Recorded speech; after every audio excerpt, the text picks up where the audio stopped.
Kam jel ten tatínek?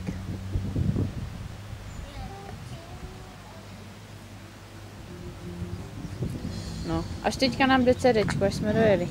Celou cestu nám to nešlo zapnout, jenom rádio. Kluci, kde jste? Kde jste? Kde jste? Kam jste to dojeli?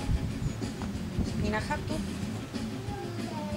Na chatu. Na chatu. Budete tady hodní? Nebo budete zlobit?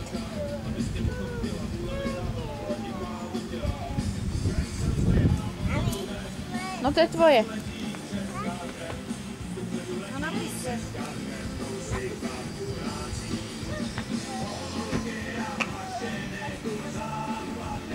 Ne, to ne. Tatínek vám koupil taky takovou, jo? Tak to neví. Napiš se. Lukáši. Tady máš svoje píčko.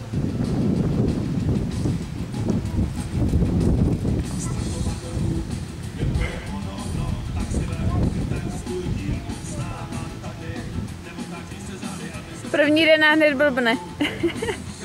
No tady ty půlku piva. Už se mu to skáče. Půlku piva vypitýho a už se ti to skáče.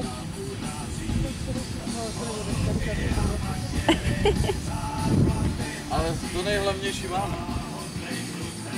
Škoda, že odjel s tím autem, se mohla natočit tu bečku.